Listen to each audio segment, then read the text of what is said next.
skimming in Southwest France is always during the summer for the most part. So I've been going there pretty much my entire like life. The way I like drop my board kind of comes from there because it's always windy. Like the afternoon is never calm. I was really into just skating, surfing. I even rode scooters for a little bit. I rode bikes too. Like I mountain biked for a tiny bit. I did BMX. I just tried all the sports, and the few that stuck are the ones that I'm doing now. Then Hawaii came around and skimming kind of took over after that. You start with your board on your right side, but you kind of cross it over as you're doing all this. You put your right knee down first, then your left foot, then you pick up your right foot, put it front, and then shift your back foot into position, right? In tutorials, they'll tell you like back foot first, whatever. If you're skimming with people, you get a way more like natural and like personal experience. My favorite thing to watch when I watch skimboarding is watching someone have a different style, watching someone do it their way. I know you're music producers as well. I'm really getting into like working with like synthesizers and like doing independent work, then like also doing a lot of hip hop sampling as well. Where did the name Bvrd come from? Okay, yeah, that's a funny story actually.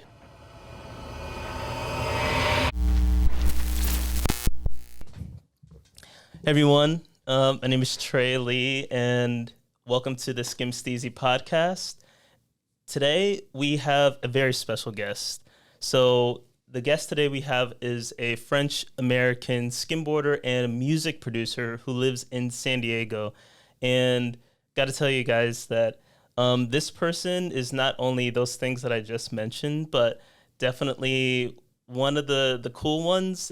When I first came to San Diego, this was one of the guys who I've seen consistently at the beach, and just one of the friendly guys, really approachable, the people we need in skimboarding to get new people on board and to help the sport to grow, and super knowledgeable about wave forecasts too as well. Like whenever I'm on the beach and I see this guy or he hits up the group, my ears kind of perk up because I know that he knows when the conditions are going to be good. And so, ladies and gentlemen, please give a round of applause to the guest that we have today, who is Robin Colignon. Yeah, so perfect. Yeah, awesome. Give it up, everyone. I had an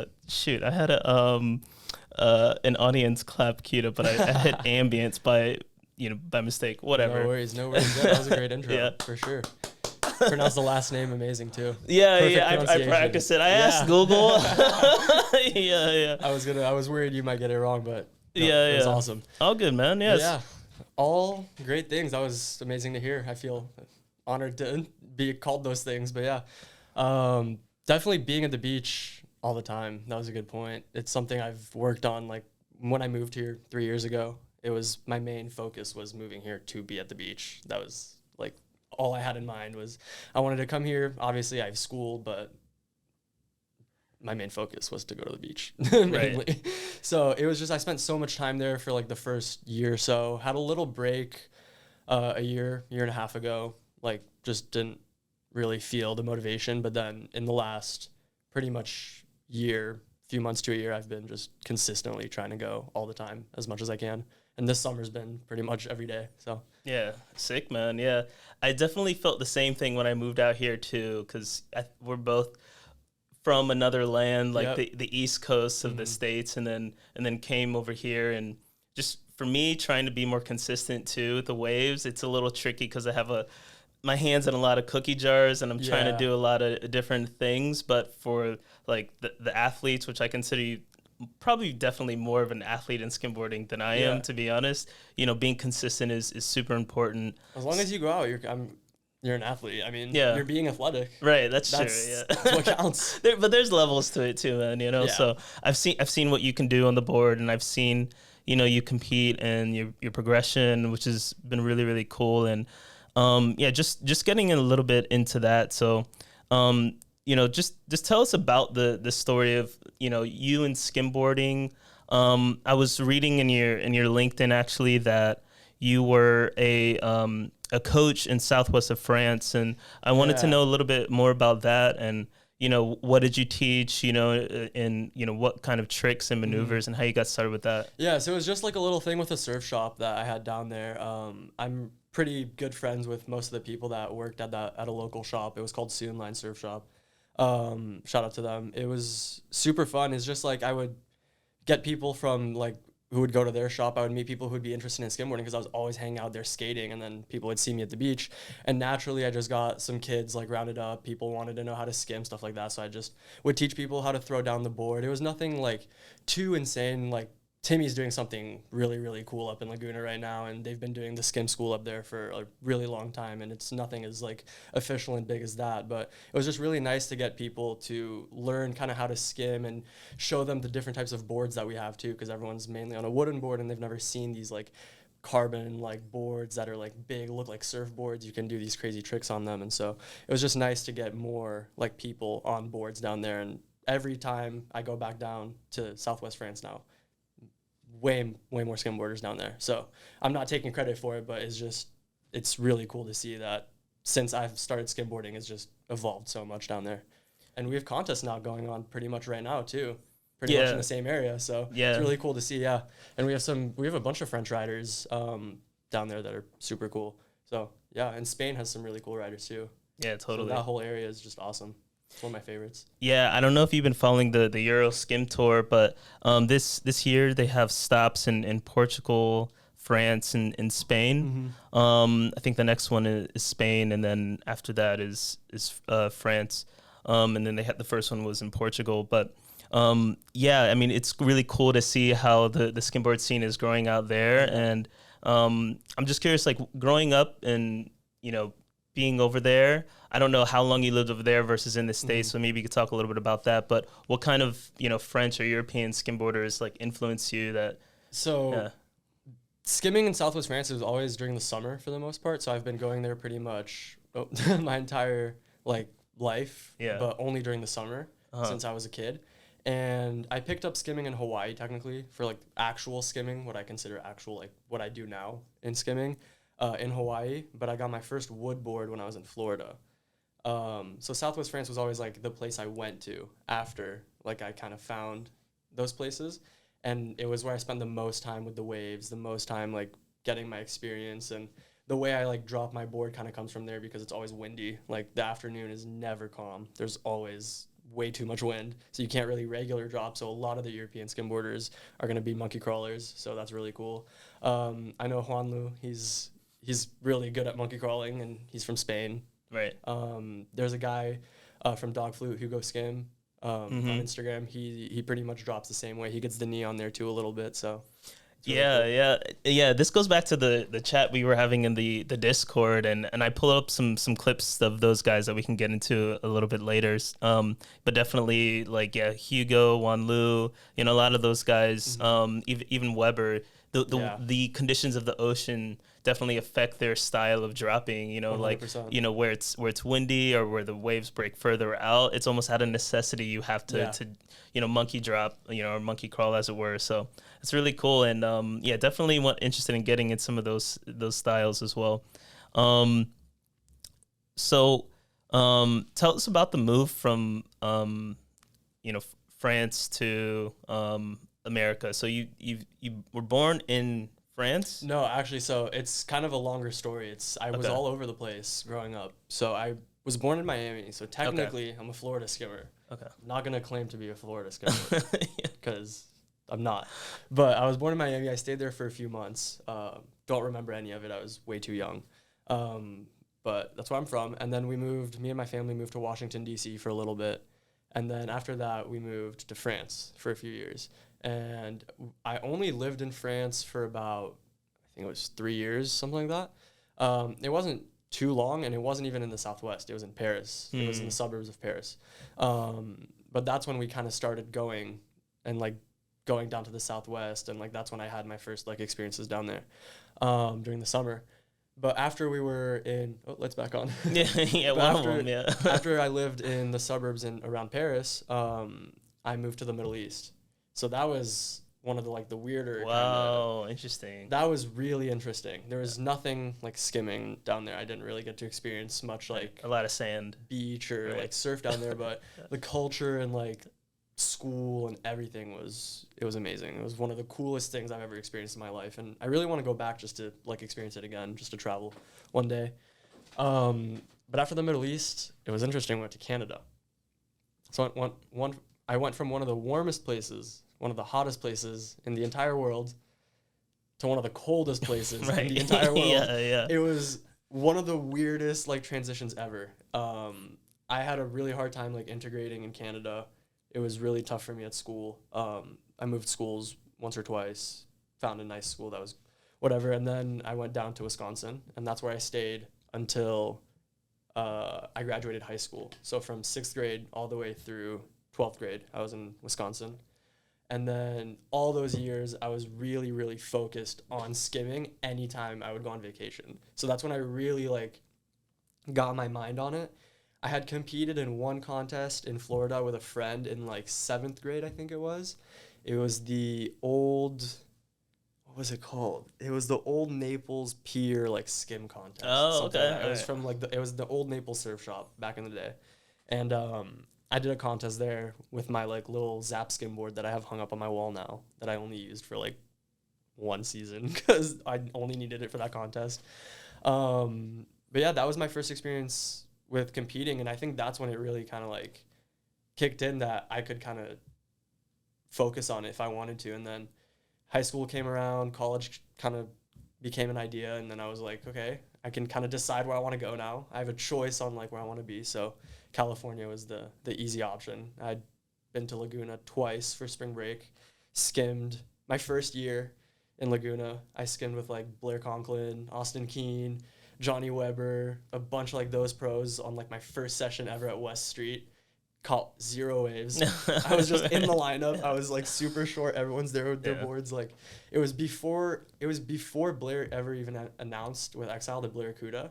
He was riding it. Okay. And it was the first time I'd actually seen it. Right. And it was one of the coolest things because I saw the board. I had no idea what it was. And then a few weeks later on the Instagram, they're like, new board, Blair Cuda, like check it out, whatever. And I'm like, I don't know. It felt special for me. It was my first experience like in Laguna, which is like the spot to be at when you're skimboarding. Like I mean it's like the North Shore for skimboarding, and even if you didn't catch a wave, like how cool is it to go into Laguna for your first street? It's like going to Pipeline and seeing Jamie O'Brien. Exactly. When you're a fan of that, when you're like younger at that age, it's super super cool to like experience that, and yeah, no, totally. And you ride a Blair Cuda now, or no? I've never even tried one actually. Oh, okay. Yeah, I've always seen them. Shout out to Blair, hook this guy up. Please, I would love to.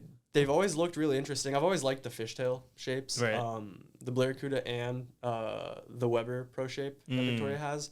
They're both super super interesting. So I really want to try them out. Never have. I've only ever ridden pretty much classics and hybrid shapes. Right. Yeah. So I think that's my first ever Victoria was a classic, and my 2 Exiles were hybrids. So yeah.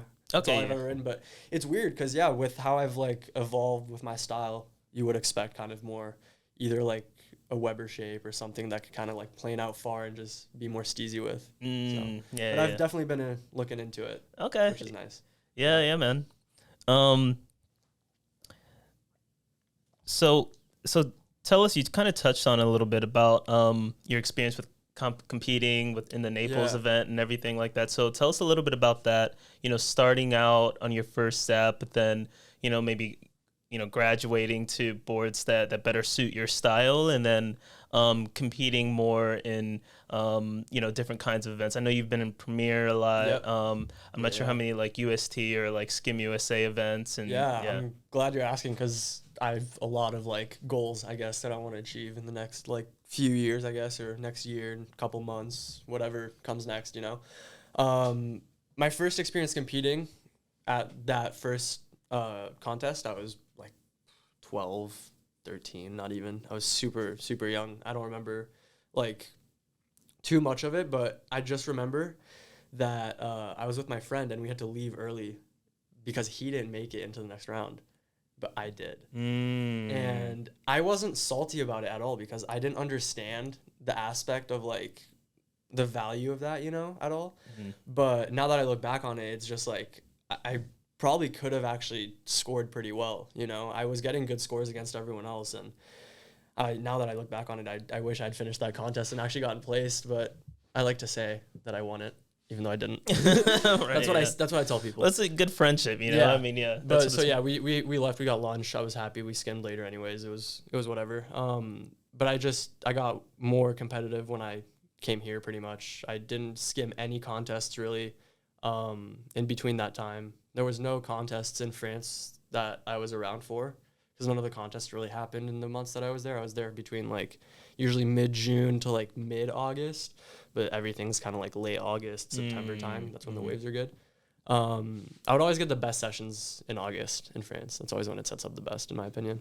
But yeah, that I never competed anywhere. I really want to compete in France. That's one of my goals, is to like get first in a contest in France, like one day. Right. Yeah. You know, that's just like kind of like, or maybe even just like competing in the actual like tour in France and winning or something. Like that's kind of a dream, you know.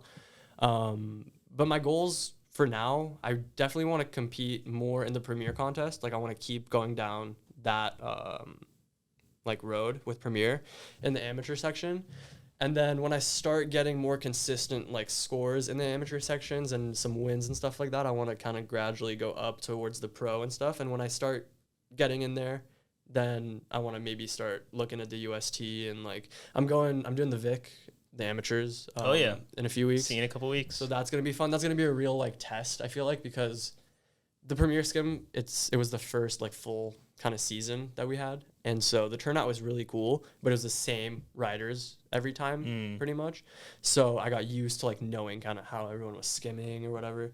This is going to be more of like there's going to be everyone. Like when I was looking at old clips on the Victoria channel about like from like the 2011 Vic, and I was seeing like a bunch of like the pros now who are in the amateurs in like the 18 to 21 section at that time. And it's just like, it's kind of inspiring to look at. And so I really hope that I can like put in a good like score, I guess. Right. Even if I'm not just have a good showing. Just, you know, get my name into like the leaderboards kind of. Right. So hopefully. Yeah. Yeah. The Vic is something special. A couple years ago, I competed it too in the amateur division as well, just to kind of see what would happen. And I definitely feel like I need more, you know, tricks in my tool belt in order to advance a little bit, because it's like the one, you know, it's like one of the big ones and everybody's there, like you said, but definitely having that experience just under your belt, like you know what to expect. You kind of, you know, pop that cherry, if you will, and then, you know, you can get better and better. So, and not to compare it to surfing again, but it's like, it's kind of like the Pipe Masters almost, you know, it's just like, it's that event that like everyone wants to win, and like everyone, even if it's not the decider event for if you're going to be world champion or not, with like the UST points and stuff like that, it's still like winning that event or doing well in that event is pretty special. It's important. It's cool. Yeah. You know, so. Yeah, but yeah, definitely shout out to Premier Skim as well. My buddy Clay is you know, that's his working real hard. Yeah, that's his baby, and working really hard and bringing a lot of events to the West Coast in addition to the already established ones. And from the media side as well, this year he's going to be covering the live stream, and I'm going to be covering like the second angle, you know, with him. So definitely happy to be supporting the Victoria squad, Premier Skim, and you know, like you said, you know, a lot of the same riders come back to the Premier Skim, so you get kind of used to their styles. Cool. Yeah, it's a nice community. Like I enjoy it a lot. Like all the guys that I've been skimming with, like Kyle, who's won, I think, the last like two contests, or something like that. And then Noah, who was in the last one, and then I've been seeing Jaden and a lot of them, a lot of the guys that I've been just seeing on Instagram. You know, like it's just really cool. Guys I've been skimming with, guys I see on Instagram, guys that I get to see maybe only every couple months, like when I go up to 10th. You know, so it's nice to get everyone rounded up and just get a big like contest, but also just a community like sesh in. You know? Yeah, and that's what I like about this community as well. Going to these events, you know, there's the competition side of it, and then, you know, for me, what I really appreciate too is just like, the community aspect of it, and it's almost like it's a reunion amongst like long distance like friends or cousins or something. It's just everyone's always happy to just be there and see everyone. Yeah, totally. It's like, there's obviously competition, but it's never like, it's always friendly. Everyone's always happy for whoever wins. Everyone's always happy for whatever happens. Even if the waves are bad, there's always good spirit. Like, it's always super, super fun. I mean, we had bad waves for 2 years in a row, I want to say. 2021 and... No, 2019 and... Yeah, last year was pretty good, I want to think. But the year before that, that I competed at was like... It was pretty mid. I mean, but hopefully, this year we'll have some good conditions. This year. The sand's been lining up pretty well. I don't know how it is at Aliso. I mean, down here it's been pretty good right now. Tamarac's been really good. I've been there for the last like few days. I want to say almost a week. Yeah, gotta get over there. It's so fun. Yeah, just gotta go early before all the tourists come in. Yeah, totally. Yeah, so and that's one of the things I like about San Diego as well. It's like it's not as it's touristy, like all California's touristy, but it's not as touristy as Laguna. So sometimes you can get some good sessions in when it's not too packed. But when you get here early, San Diego early in the morning isn't as bad as Laguna early in the morning. That's for sure. I definitely, when I go to Marine or Wind and Sea or any of the local spots down here, and it's like 9, 10 a.m., I mean, even 10, 11, it's not too packed, except maybe Saturdays. But usually it's not too packed. Laguna, if I'm not there by like 7, 8, like there's no parking at 10th. There's no parking like anywhere. Get ready to walk down and up that massive hill. Yeah, and you're getting the last parking spot by the dumpsters. Yeah. So and parking over there is a racket too. So I avoid traveling too much in the summer when I don't have to. Yeah. So I like staying kind of local or just trying to pick out the right times. When I've been going to Tamarack, I've just been going early, like after the work kind of traffic, but before like the afternoon like traffic comes in. Yeah. So. Yeah, Tamarack is such a slept-on spot too. Like, and I've been talking with like Owen. I don't know if you know this guy, but he helps like with photography and videography, but he's also like a pretty rad skimmer, and he lives there, on the drone, and it's kind of a happy medium. It's like a sweet spot. It's like you're right in between San Diego, right in between Laguna. Perfect. So I'm kind of like thinking like that's a good spot. But now I have like this network down here. It's like and family. So I have about a year left in school, so you got to think about moves. Yeah, I'm at a point where I can kind of think about like where I'm gonna go next. So definitely moving towards Carlsbad, maybe Dana Point, maybe like Laguna area. Those areas a little up north. I know it's kind of cliche and, everyone wants to and it's whatever, but it's just... you only live once. Everyone wants to for a reason. Exactly. There's a reason why I want to. I'm not just going there because...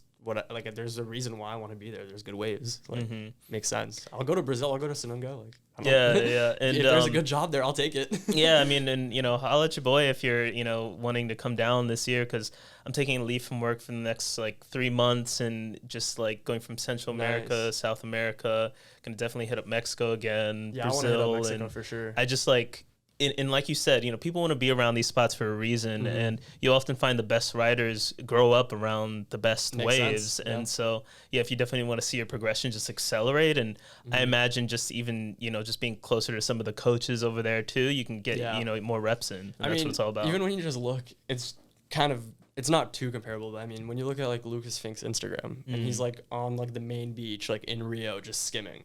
And there's like a bunch of kids around him who are also skimming or whatever. I mean, he's like just kind of teaching, like he's coaching those kids in a way to like skim. It's really like awesome to see. And those kids are going to grow up to be like the next, like, I don't even know, like Bruno Saz or something. That guy's insane. Yeah, the Brazilians have this crazy style. They're like so aggressive with their style. You'll never see them really like jog. It's just like a full-on sprint. It's like full-on, every single wave, and it's so rad. They have the gnarliest legs. I need their leg workout. Like, I want to know because I want to get faster. Obviously, that's like most of my skimming is based on speed and like trying to just be as far out as possible and get the like biggest, farthest waves. But if they knew how to monkey crawl like the way Austin Keene does, they would be unstoppable, in my opinion. Like if they had both drops down, they could do airs and wraps.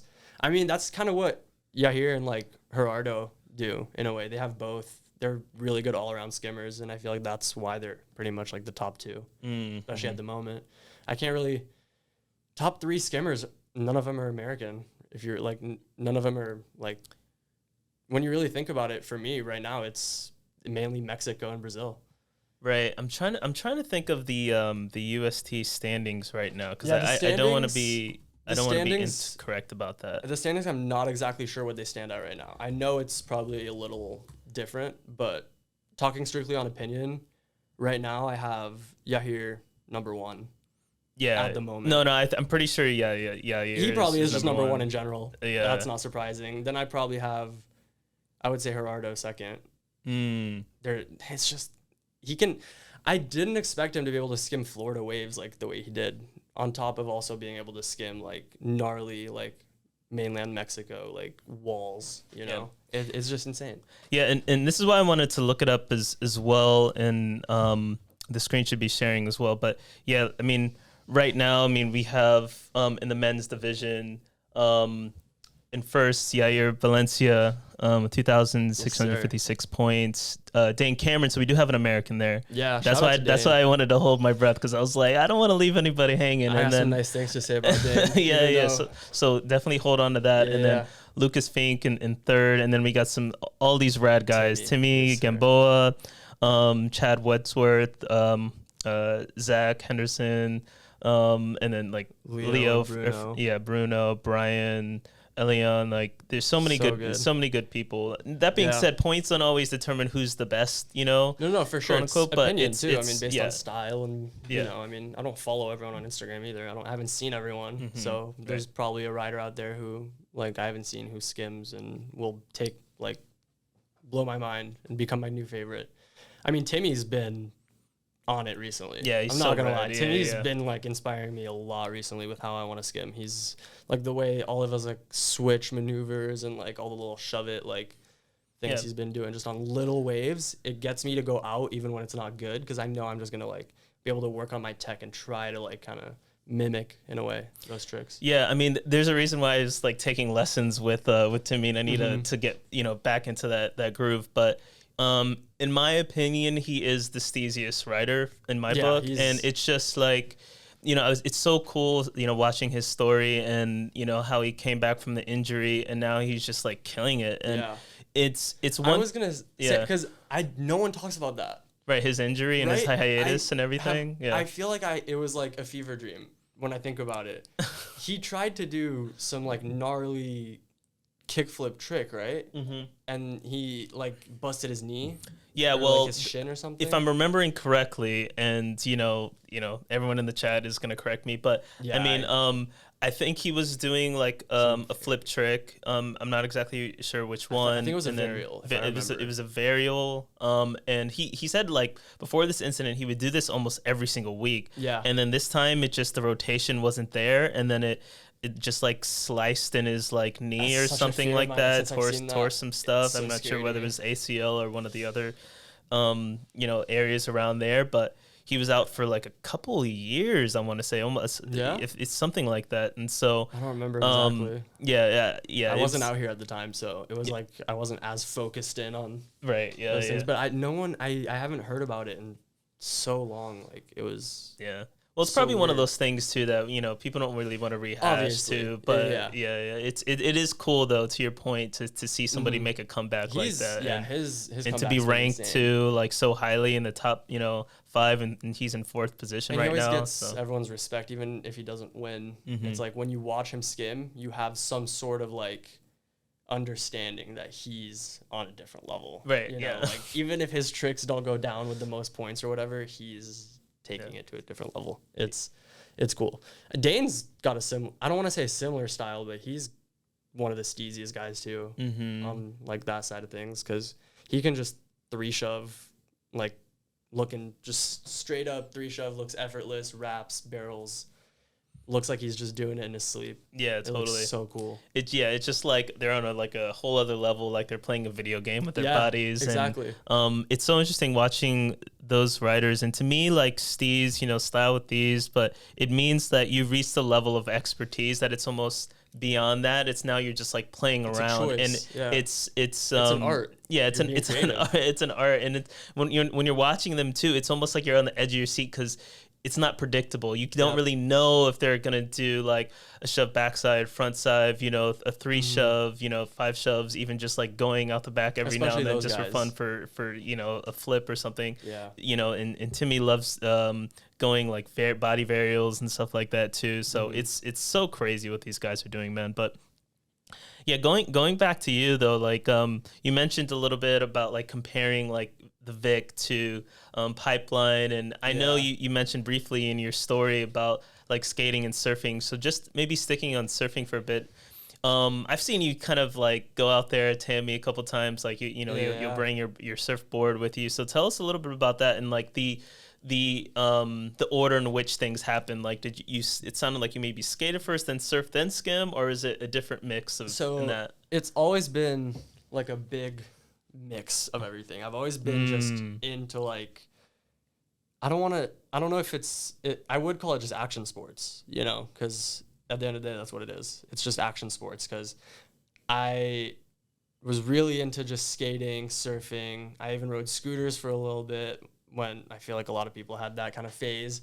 But it was just like, it was one of those things where I just wanted to try. I rode bikes too. Like I mountain biked for a tiny bit. I did BMX. I went to like indoor foam pits to try and do like crazy like jumps. And I just tried all the sports, and the few that stuck are the ones that I'm doing now. And I think surfing was, I want to say skating was the first one actually. Because I remember getting my first skateboard.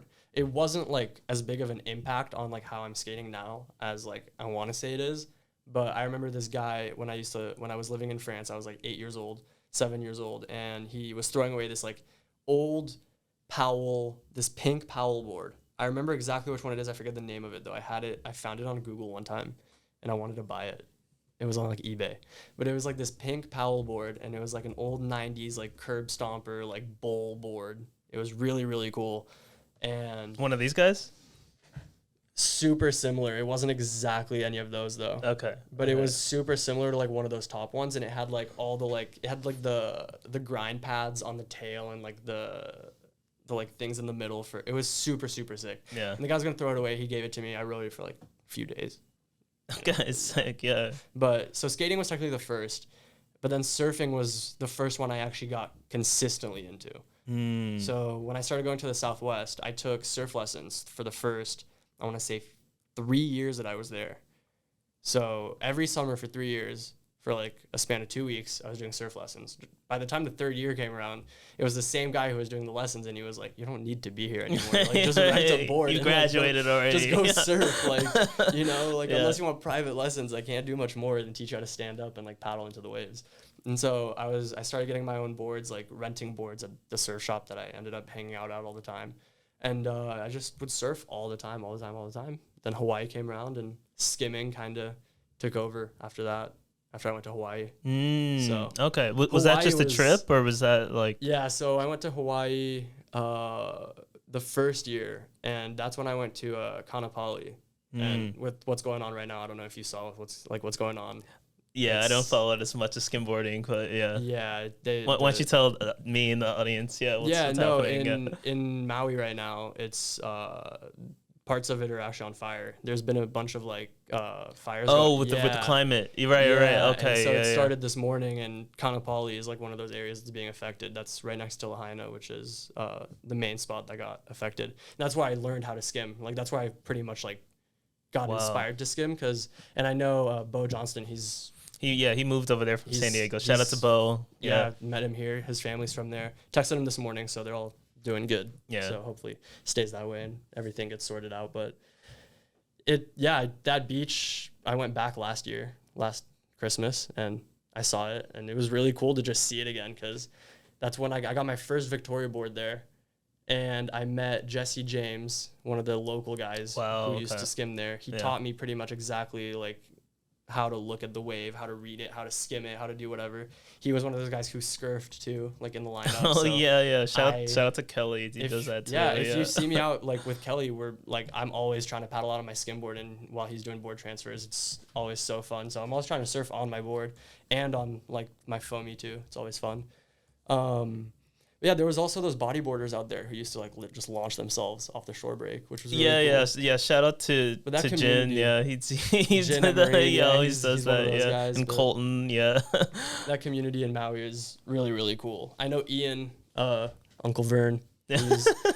He lived there for a bit, and it's really, really cool. So I have a lot of stories. I'm not going to get into all of them about like the weird connections with people that I have in San Diego. Everyone that I know, almost like a lot of the people that I know here, I've met before, or they know people that I have a mutual connection with in a weird way. So Ian, when I met him for the first time at Windansea here, I had no clue like where he was from, whatever. And then we became friends and we started talking. And he told me, like, yeah, I used to like be in Maui or whatever. And it's like, I feel like I remember seeing you. And I was like, I went there twice when I was like 11 and 12. right. And I went to Kanapali. And he's like, that's where I was skimming.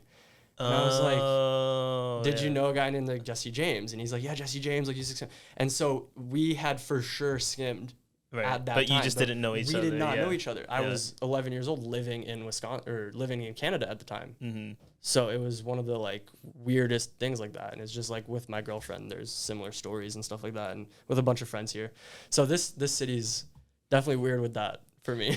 Yeah, San Diego is known to be like transient. Like, yeah, there's a lot of travelers here, and that's kind of one of the things I love. Like, you'll meet, you know, the local San Diegan every now and then, but a lot of people, so many people, are just like coming in and out, and that's where you find all these crazy stories. It's cool. Yeah, it's really cool. Yeah, but yes. So speaking on your skating, so you have some of these like videos like on your Instagram and stuff, and I was like looking through, and I mean, you're looking pretty good, man. So like, walk us through this. Okay, so that's Linda Vista Skate Park. Shout out Linda Vista. Even though I consider myself a local, but there are people there who are way more local, always. But what do you call this? What is that? That's a boneless. It's a boneless front 180 technically.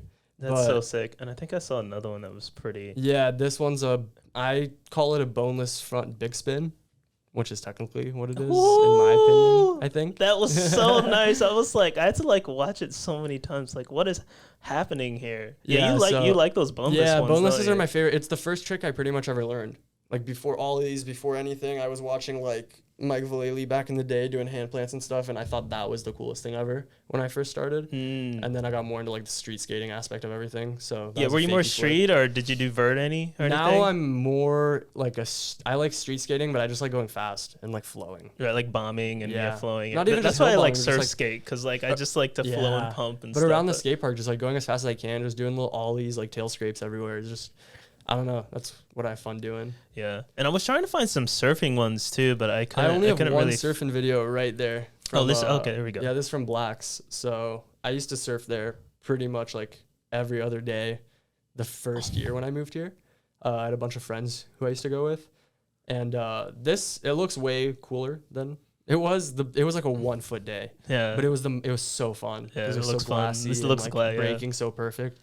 But Blacks is such a fun beach, but I haven't been surfing like with like actual like surf waves in a while. I just like shore break. Yeah.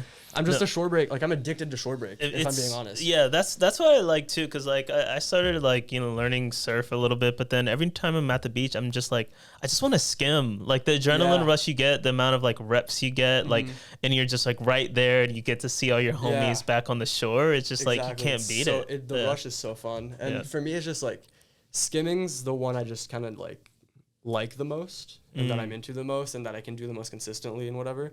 But anytime there's any sort of like fun shore break, if it's able to be surfed or like boogie board, I'm in it. Yeah, it's one of my favorite things ever. I love shore break. It's like I would rather just sit like 10 feet away from the sand and just get pounded on it and not make it out of the barrel than like have to paddle super far out. And I don't know. It like, yeah, that's why I like surfing at shore break spots and not actual, like I haven't been to Blacks in years, like 2 years because of that. I've just been surfing like 10th and Marine and Tamarack. Right. Because if there's the chance of the shore break, you want to be there. And when you're like at spots like 10th and Tamarack, the really nice thing too is like when the tide's coming down, you can surf it and it's still like a beachy shore break, you know? But then as soon as the tide comes up, you're skimming it. So it's just like no matter when you go, you can do something. So that's why I love those beaches. So it's just like, yeah, Tamarack's just been my go-to. I'll go there at low tide and wait till the high tide and just surf it out until I can skim it. Sick, yeah, It's yeah. super fun. And it's so cool when you can surf and skim, so you can kind of just maximize the time If you of your can session. skim, for the most part, you'll be able to surf. Yeah. I mean, yeah.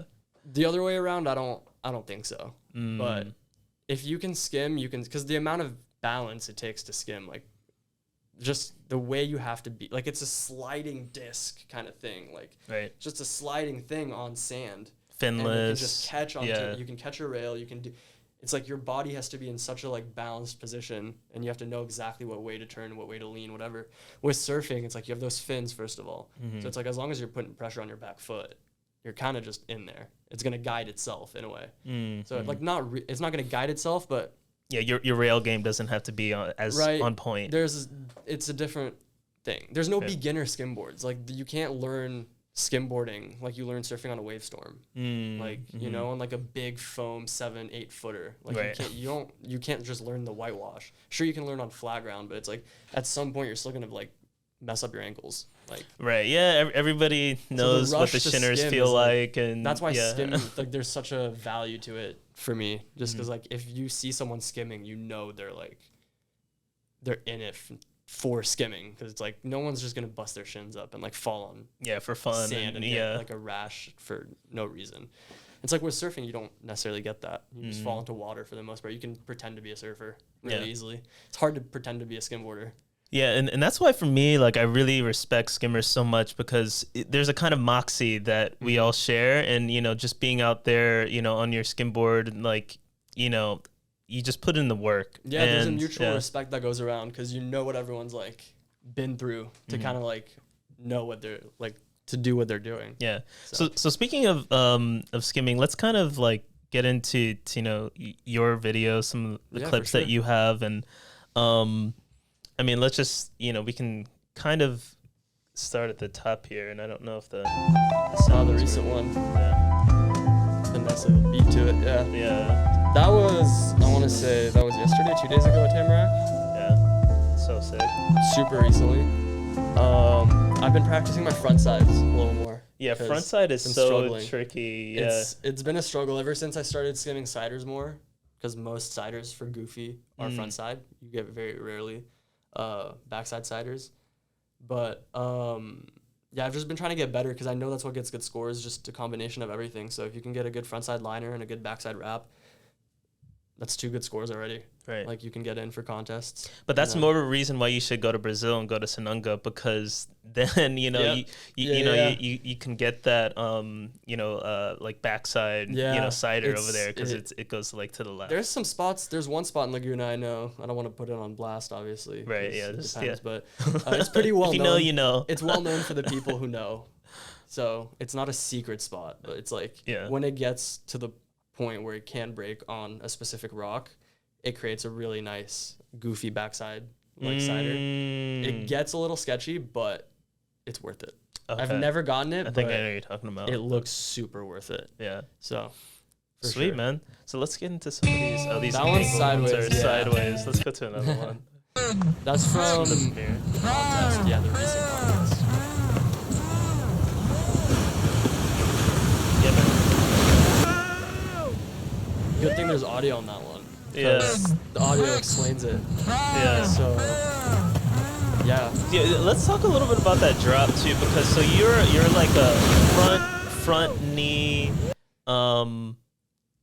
first drop, but then you do like a little shuffle, because it's almost like 3 stages, right? It's like kinda, yeah.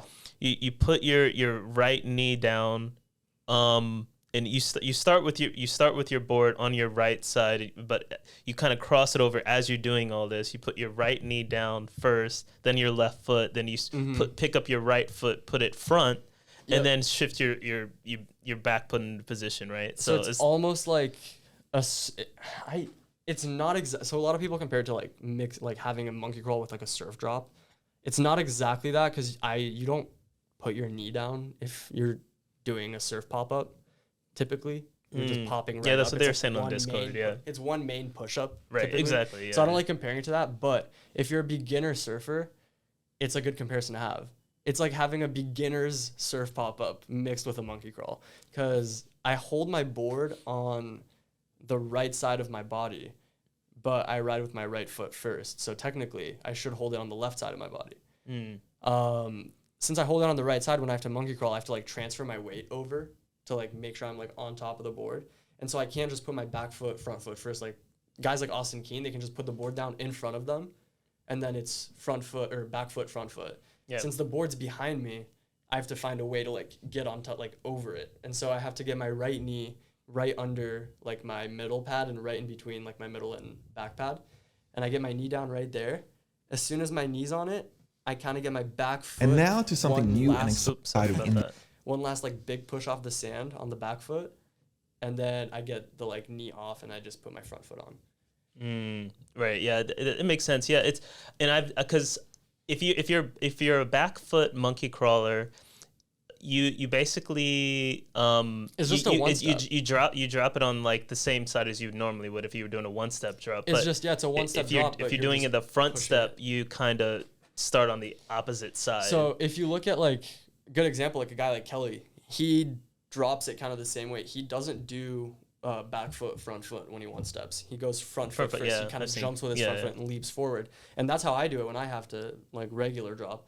And if he did a monkey crawl, he would probably be more comfortable doing it the way I'm doing it than the way someone like Austin Keene would do it, like putting on the other side, because he throws it on that side already. So I think that a lot of the people who are like, they feel like they're not able to do monkey crawls kind of don't try like all the ways to do it. I feel like there was like one way to do it and that was the only way to do it. And it's just like, there's a bunch of ways you can throw your board down. As long as you're getting on your board and you have speed and you can get to a wave, you do whatever you want. Like I see people just drop on their bellies and then do a surf pop-up. Like that works. Yeah. It works. Like a lot of people, like I've seen people do that. There's so many different ways, like suitcase drop too, or like, all kinds of different things. So yeah, you could just, I feel like, those people who kind of struggle, you got to try holding it a different way. Kind of don't necessarily just try doing the typical, like, I'm going to teach you how to one step. I'm going to teach you how to like monkey crawl, back foot, front foot, whatever. Like all the tutorials are going to tell you how to do exactly that. But if you kind of just apply your own logic to it and just think just slightly about where like you're positioning yourself, you'll really like quickly understand like what you need to do to fix it. Right. And like help yourself. Yeah, it's all like natural too. Like for me, I actually started off like front foot first when I was, learning on the East Coast. But then I started taking lessons with Tim, and I just kind of saw the performance benefits of going back foot. So it took me a while, but I trained myself to start. You can, So you can train yourself to learn different ways. And shout out to Unsung too. Like Ghost Wolf and Discord, but he's learning how to monkey crawl now, and he's sending me videos. Yeah, he's sending me. Yeah. So that's a good thing all too. The time. Shout out to the Discord. Hold on, sorry. Oh no. Let me just notice that. All good.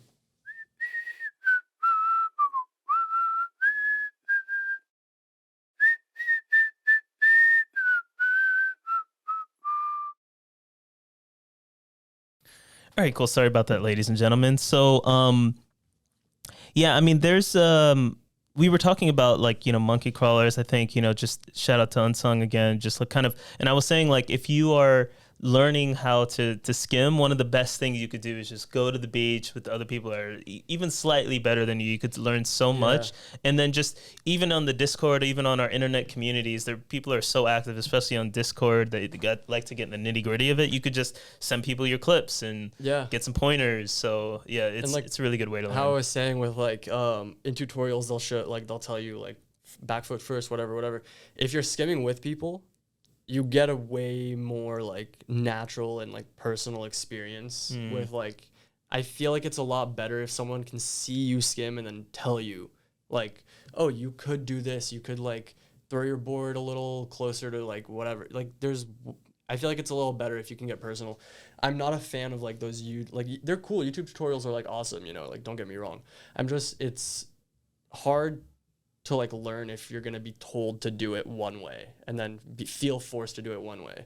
And I feel like a lot, like there is a kind of group of people who are kind of coming up in the skim world in a way, who it's kind of like skating is the same way. And I don't want to get too like negative, obviously, but like, cause skating is very similar with like, there's a group of kids, like a group of people who have like evolved from like YouTube tutorials, who like do things one way, and then there's people who had to like learn it on their own, you know, like kind of the old heads usually are a little more like, oh, I had to do this on my own. And with skimming, it's kind of the same thing, where you get people who now all look like they're skimming the same way. And that's kind of where I'm getting genericized. Everyone, and I don't want to, because there's no one to blame. You know, it's not one person's fault. It's just with the way technology is, and like YouTube and the evolution of everything. Like, it happens in every single sport. You know, it's gonna happen everywhere. But I do like seeing, like, my favorite like thing to watch when I watch skimboarding is watching someone have a different style, watching someone do it their way. That's why I'm such a fan of those guys like in the Philippines. Oh yeah. Shout out to Sunny. They're doing just like, you know, kick flips out, like, they're doing and varials, kick flips, backside flips, and they're doing it into waves, out of waves, back into waves. It's just like, they're not looking at, like, you know, they might be, but it doesn't seem like they need it.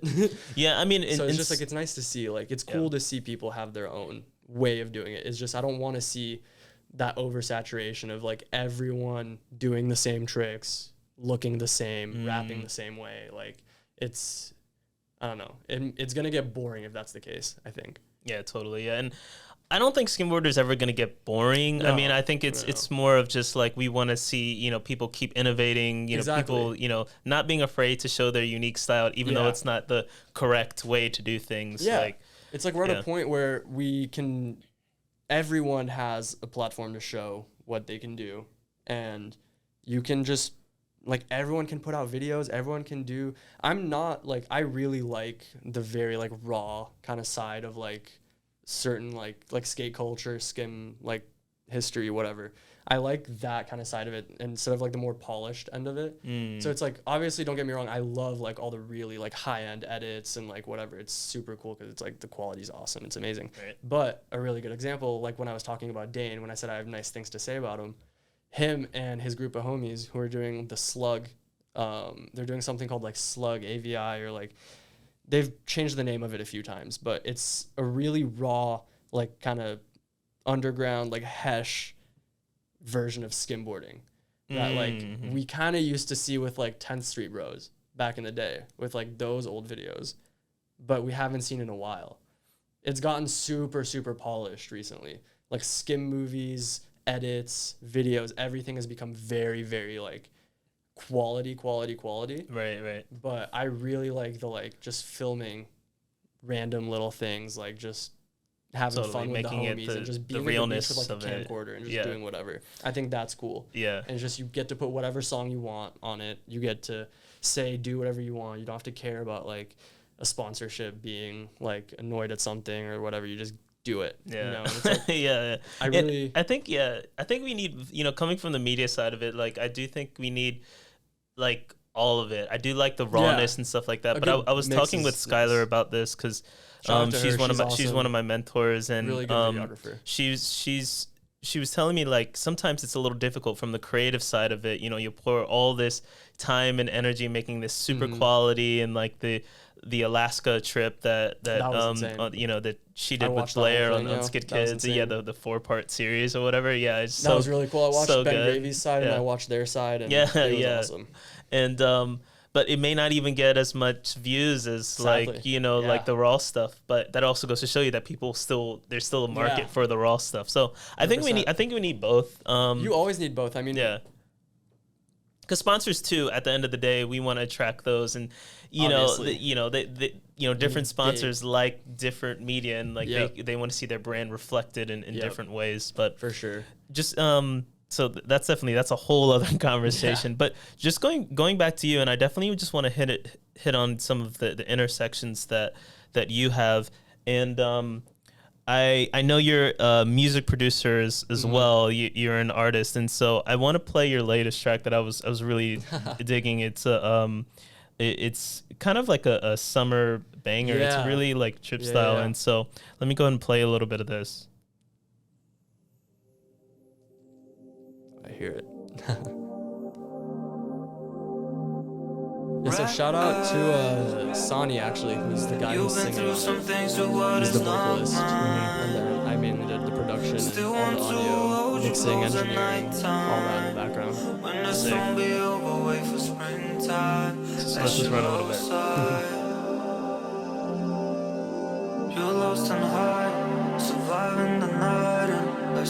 He's actually German, so yeah, you can't. His vocals are really interesting.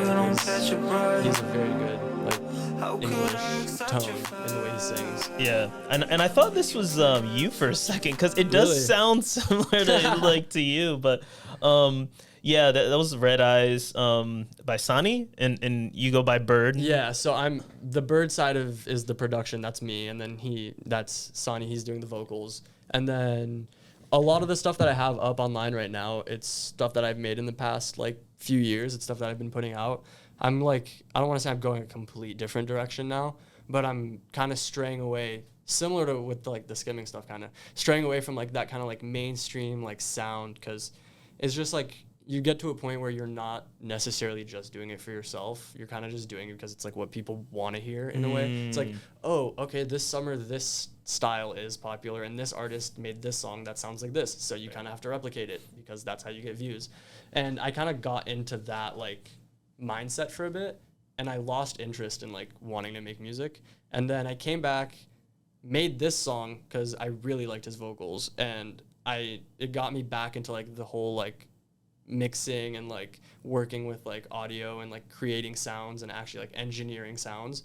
And then now I'm really getting into working with synthesizers and doing independent work with more experimental kind of synth, and also doing a lot of hip hop sampling as well. Yeah, it says in your Spotify bio that you draw from a wide range of genres such as electronic and hip hop, and you create dynamic sound that resonates with listeners on a profound level. I mean, for me, I think this latest track, and I've listened to all of your tracks that you put on Spotify, is actually my favorite. And that's legitimate. Sure. And it was I listened to the car multiple times, and I like that kind of trip hop style, and I listen to a lot of indie stuff, and I've listened to some of the mainstream stuff, but for me, some of my favorite, genres are just sort of indie, something you don't necessarily get off the shelf in the mainstream. So definitely appreciate that. And where did the name Bvrd come from? That's a funny story actually.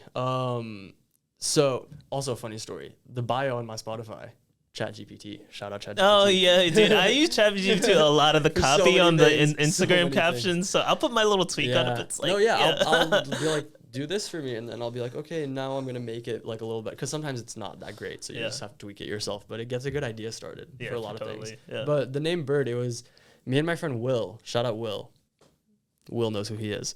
He was sleeping over at my house seventh, eighth grade, something like that. Freshman year, maybe, around that time. And I was getting tired of going just by my name. I was just going by my full name for music. And my music wasn't a crazy big deal. I was really into it, but it wasn't anything crazy. And so I kind of wanted to level up what I was doing, kind of how I'm kind of doing now. I'm reaching a new kind of era and what I'm interested in, what I want to put out, what I want to work on, stuff like that. So at that time I was what's a good name? What's a fun name to go by that people are going to remember? I was it's not Robin. It's not going to be it. And so for some reason, the weirdest thought in my head came up, because I'm always daydreaming. And the weirdest thought in my head came up, I'm what is Lil Dicky's real name? As we were having this conversation, what is Lil Dicky's real name? Look it up. As we were having the conversation about what my new name should be, I asked myself, what is Lil Dicky's real name? Because it just came to my mind. Oh, Gene Bvrd. I don't know how you pronounce that, but yeah, he might have it's Dave Bvrd. Or no, that's his parent, Dave Bvrd. David Bvrd. Okay. And so I had David no idea Andrew Bvrd. I don't know why the thought came into my head. I don't know why that question came into my head. But while we were having I'm gonna need to cut this. That album covers. But while we were having that conversation, about what to make my name, that came up, and I'm Bvrd, Robin. Right, you're literally Robin. Just a light bulb on both of our heads just went ding. Right. There you go. It was such a weird moment. So at that point, I went by Bvrd for the rest of the time. with a U. Right. And I saw in one of your posts, like, because of licensing or something reason, you had to switch it from there was a U to a V. A very nice lady. We'll say that. She was very nice. Super nice. A lot of respect Karen. to that. A lot of respect to that lady. So much respect. She sent me an email when I was in high school. I was like a junior in high school. And she's like, I actually own the, not the copyright, the, what is it called? The license or? No, what is this? It's not called copyright for like digital trademark. Yeah. So she had the trademark for like live performance and distribution of music for the name Bvrd with a U. And I'm like, okay, I've gone by this name for my entire for the last 6 years or whatever. Like, what do you? I don't know who you are. I've never had a problem with this. Like, I'm not gonna pay attention to this. Like, whatever. And she keeps bothering me. She actually has paperwork and whatever. So I'm asking this label that I had signed with at the time called Bvrd. Shout out to them. Yeah. And I'm asking, I like that overlap too. And I found that it's you're a bird. Yeah. Bvrd, whatever. So shout out to them. A lot of people found that pretty cool at the time. But I was talking with a couple of their people, and they were like, yeah, I mean, either you just go for it and hope she's not being for real, or you change it now before we go through with a release, this release I was going to do with them. And that I ended up doing. So I just ended up changing the name, and I'm like, might as well just start fresh, big label, big deal release, might as well make this another. It's worth, right? You know? So it's there's a little pattern. There's a lot of times where I'm I'm starting kind of new. I don't want to say new chapters, but I've noticed that I get really excited about certain things.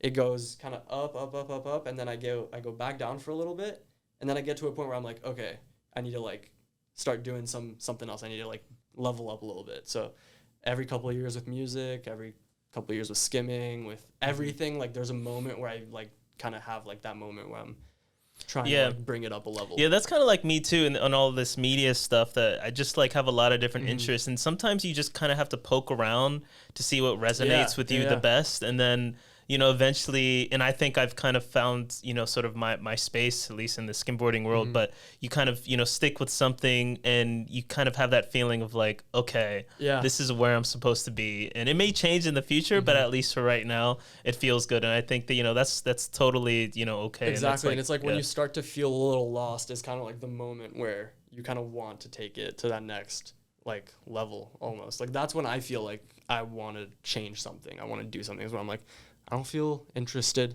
as much as I should be. Right. So yeah, I found the same thing with me, just doing different projects, different ventures and everything. For me, if it's not a hell yeah, I will half-ass it, and I will not give it my all, and that's when it's not worth it. You don't want to keep going with that. So you just pick the things that you really, really like, and then you just stick with them, and that at some point it's gonna be rewarding. I mean, skimboarding has its ups, but it also has its downs. I don't always want to go out. I get lazy. I don't want to go skim. I don't want to do this. I know the consequences it has. So you just have to force yourself, because that at some point you're going to feel you felt before again. You're going to really want to, you're going to love it, but you have to just push through being lazy and not wanting to. Yeah, totally. Or else you're never going to be better, that's the thing I always tell myself, yeah, I hate having to learn how to do 3 shoves and 540 shoves and big spins when it's bad, because I'm always hitting my ankles, and I have so many cuts on my feet right now. Yeah, I have zombie legs now. It's so bad, and it's just it's the price you pay. It's if I'm not doing that, then I'm not gonna place podium at the Vic I want to. It's those are the things that you have to focus on and do to get to the point you want to get to. So yeah, that's why setting goals and having these kind of levels and is a cool way to do things, I think, because I start something and I don't stop it until I reach the point I want to be at, and then that's when I decide do I keep going or do I not, right. So but at least you've gotten to that place. Yeah, so that's why I've tried so many sports. I mean, if you look at at my parents' house in the garage, there's so many things, so many action. There's a bunch of skateboards, a bunch of scooters, a bunch of whatever. There's a bunch of things everywhere. I used to have a snowboard. I just have a bunch of those things, because there came a time where I wanted to learned it, got good at it, didn't care to go deeper, stopped. And so with skimming, that's not the case. It's something that I wanted to keep going with. So it's That's why I like it so much. I don't know. Yeah, totally. Yeah, I mean, There's I get always you. something. There's always something. I get you. Yeah, it always brings something new. It's Yeah. unpredictable. The waves always change. Like, yeah. for the better, for the worse. And it's Last so hard to year, predict too, because it's like we have to predict what surfers have to, but on top of that, we have to worry about the sand and. Yep, I was gonna talk about the sand last year, about how like right before or right after the summer last year, like in late August, early September, kind of October time, there was no sand anywhere. I don't know if you remember Oktoberfest last year. Yeah, no, it was flat. It was not good. The And slope was whereas the flat. year before, it was like It was thundering. Like it was wasn't like or was it I the think year before or that? the year It was, before like, that all maybe. time. Yeah, it was yeah. so good. Yeah, because I think it was that one. Yeah, because I thundering? competed in that one too a couple years ago. Like I did a lot of competing like a couple years ago. I think it was that one. Yeah, you're I right. don't remember that one, but yeah, the sand was so bad. I remember Aliso, all the rocks and like parts of the old pier got like uncovered. Wow. Yeah, 'cause, Yeah. like, a lot of people probably know this, but some people don't. There used to be a pier at Aliso, so And then it just dropped. they Yeah. took it out. I think I don't. Yeah, because that's why there the might have restaurant been a there is storm called or the something. I'm not last yeah. piers. The Lost Pier Cafe, Right, yeah. the Lost Pier. I'm not the Aliso historian. Like I did not know that. I don't know exactly like what happened, but I know there used to be one, and I know it's not there anymore. My God, So, yeah, wow. But that's why it's Freaking called climate change. yeah. The Lost Pier. I'm I assuming never. there was a storm. Wow. I'm assuming there was a storm. Must have been but right. one of the guys up there will probably be. Yeah, more yeah, than yeah. willing to If you let us, if you know, leave it in the comments. comments, like, Yeah, actually. yeah. So sick. So I think we're gonna wrap it up pretty soon Yeah. before they kick us out of No here. worries. But I did I was curious because you kind of teased something in our DMs when we were chatting that you kind of had something new that you can talk about that you Yeah. can't talk about. Can you talk about it? I don't know what I can and can't Oh, say. okay. Because Yeah. it's not anything like crazy right now, but it's definitely looking like something that can become something nice. So what I will say is at the premiere contest, I caught the eye of someone who may work for some company. So many mysteries. Who complimented me on the way I was doing things and like was very happy with the way I was like competing, said I had a good eye for waves and stuff like that. Things that made me very happy coming from someone like that. And recently there may have been some DMs back and forth with trying to figure some things out. I see. Okay. Certain people. So yeah. Okay. Well, stay tuned. Hopefully Yeah. that means maybe a few more boards in the quiver. Maybe that'll mean just some more support. I don't know, but Yeah. I mean, it's where I'm trying to go. I mean, I'm not trying to get second place, first place, podium placements for nothing. I mean, there's a reason why I want to compete and get better at it and then potentially go to semi-pro, pro level like contest. It's, Yeah. there's a reason for that. There's So, something at the end of the tunnel. seeing There's that like there's a goal. next step come up with like the recognition of some of those guys. Like I remember a name I can't say. I remember Bill Bryan last year at the Tamarack contest. He came up to me and we were talking, and that was one of like the coolest things because it's like I was skimming and he was like, "Yeah, like such a sick wave." He's always got like this like super like hyped up like just rad Just kinda, like, permanent stoke on his face. dude, just always like, just like yeah, dude, such a sick wave, like whatever.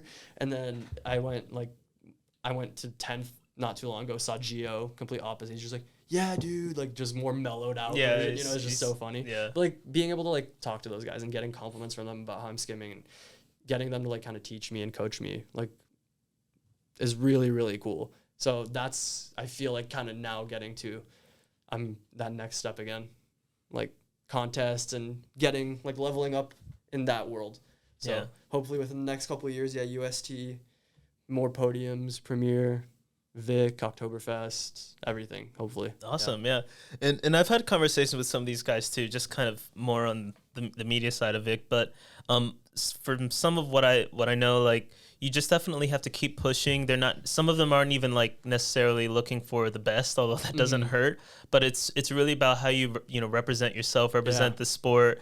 Can their company align with you, and about what content you're generating too. So keep pushing, keep learning new tricks, man, and just keep posting and trying to be consistent on Instagram. Yeah, it's hard. I know it's hard for me is. too, because I used to be so camera shy, and like even this is like kind of breaking the mold for me. But I know I need to post more and show more progression and stuff. But yeah, man, just keep pushing. Yeah, no, and that's what I'm I trying. see the potential and everything. But Thank you. yeah, I think we're just wrapping it up. So tell Yes. everyone, where they can find you on the internet and the webs. Skim and, page is yeah. my main Instagram. I'm turning it in. I mean, I used to be my only Instagram. It's I am Bvrd, IAMBVRD. And that's like just my main Instagram. I post everything skimboarding there. And then I have a music Instagram, which is just I'm Bvrd. So just I am instead of I am. So I am BVRD. And then that's just going to be my main music like thing. I'm trying to keep them separate. It's pretty much all I'm doing. If you want to find me anywhere, it's going to be Bvrd for the most part. BVRD, Spotify, SoundCloud, YouTube, even though I'm not really doing anything there right now. But everything's going to be under that name for a long time. It's a name I align with pretty well. I feel like, it's kind of my nickname. Everyone calls me Bvrd now, so Bvrd. Awesome. Well, yeah, thank you so much. Robin Colignon, everybody. Yeah, Give it thank up. you. Thanks, man. Yeah, for sure. You? Yeah. Sick. That was sick, yeah.